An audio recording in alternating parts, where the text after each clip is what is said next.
thank God week 8 is finally over. Week 9 is here. Week 8 is finally over, man. Week 8 sucked.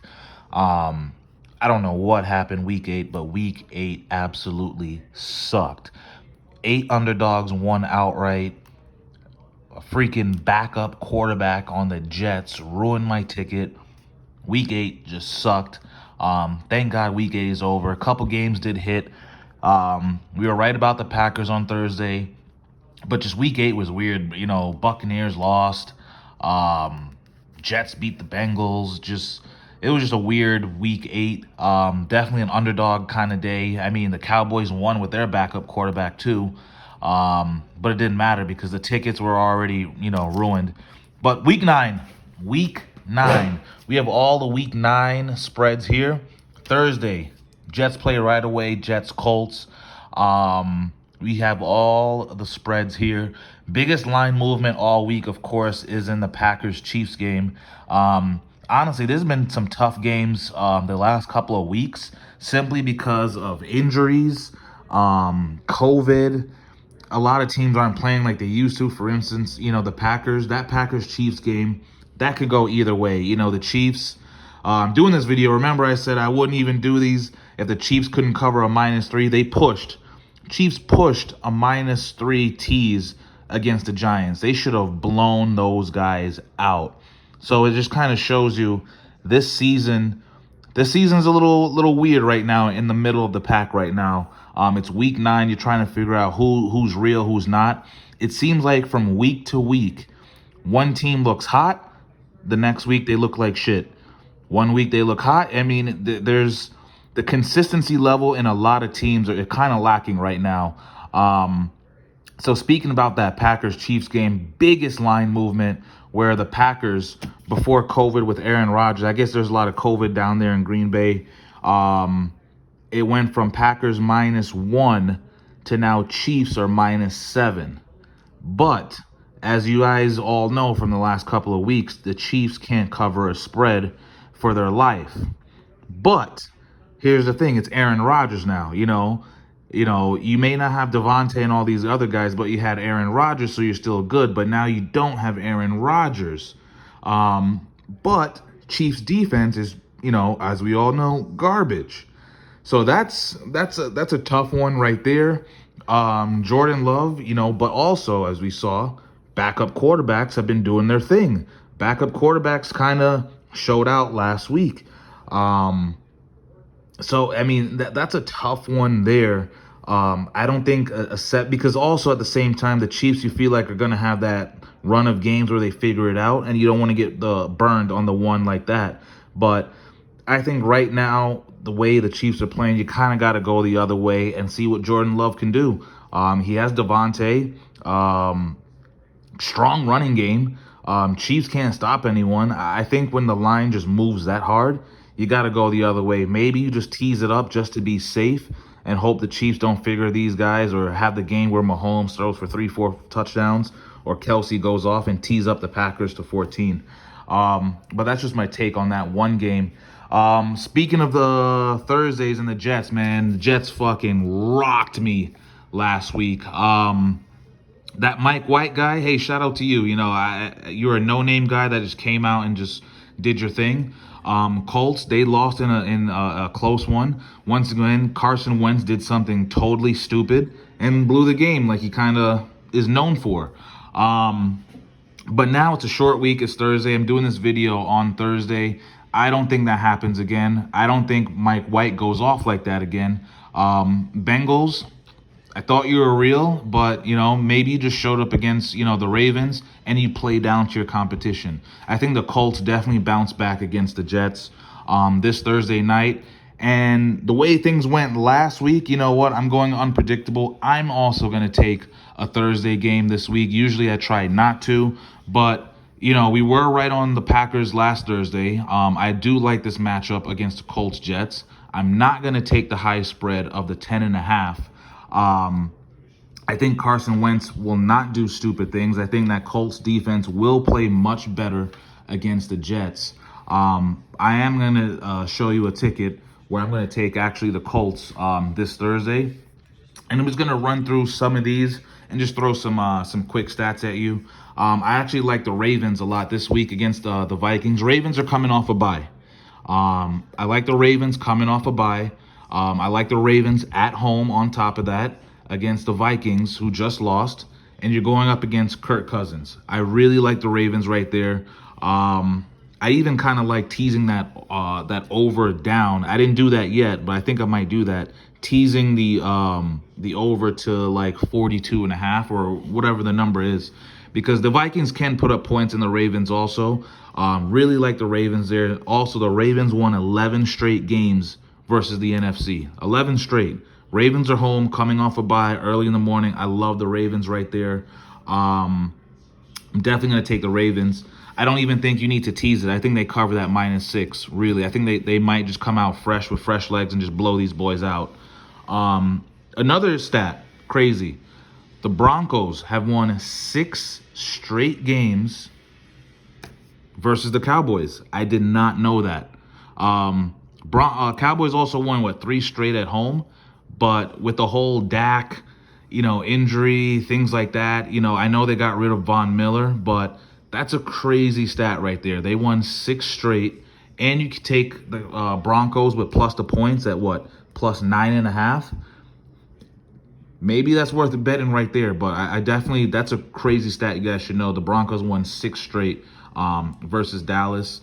Another one, New Orleans have won 3 straight versus the Falcons. I know, once again, there's a lot of injuries in the NFL, which is really annoying right now, so it's hard to get a good read on teams. Actually, with both teams, Ridley just says, you know what? I'm done playing football. Out of nowhere, mental health. And Saints just lost Michael Thomas for the year also, so both teams are kind of hurting. I mean, they don't even have... And also, Jameis Winston, he got hurt in that game as well. So, I mean, tons of injuries right now that's going on in the NFL, which kind of sucks. Saints are still -6, though, which is kind of crazy to me. That seems kind of high for a divisional game. But Saints, Saints won 3 straight. A lot of injuries in this one, but I kind of... Just thinking about it right now, it kind of hit me with all those injuries. I think this is a game where maybe the Falcons upset them and you take the +6. It kind of just clicked all of a sudden right there where Falcons, with all those injuries. Matt Ryan has been playing good. It's just he doesn't have a strong supporting cast. I mean, he just lost one of his wide receivers for no reason. He has no Julio. I mean, it's just a lot of things stacked against him kind of thing. But the Saints... I don't know. Maybe, they still have Kamara. They still have a pretty good defense. They are home in the Superdome. So, that might be one of those. But we'll see. I think when it's too many injuries like that, I'm not going to touch that game right now. But I think right now the move with all the injuries, I know the Saints are home, but maybe take the Falcons plus the points in a close game. The next one, I love the Chargers here. I think it's a little overreaction with the Chargers, Eagles. I know the Chargers lost, and the Eagles absolutely handled the Lions. And the Eagles are home. I think this spread is an overreaction. The spread actually dropped from 2.5, as you can see, to 1.5. A lot of money is coming on the Eagles. The public is betting on the Eagles heavy this week. Spreads dropping for the Eagles. Eagles are home. Chargers started out the season hot and kind of fizzling out right now, but I truly, truly believe that this is just an overreaction spread, and sometimes the books get it wrong. To me, I think the Chargers will beat the Eagles. They will cover this spread. Actually, I will just get into it and just show you. I'm taking the Chargers this week. I think that, and I'm an Eagles fan. I just think it's an overreaction to beating the Lions, not a quality team, a bottom feeder team. The Eagles have struggled all season. Hurts, he looks pretty good, but I think he can't put up the points as the Chargers will. And I think the Chargers desperately need, it's one of those times where you've been struggling and you need a win. I think the Chargers, this is the week they bounce back against the Eagles, for sure. So I'm taking the Chargers.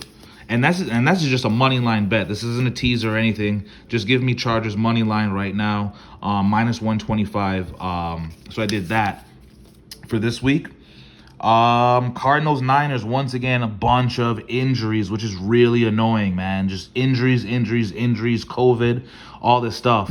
Kyler Murray, not too certain if he's going to play.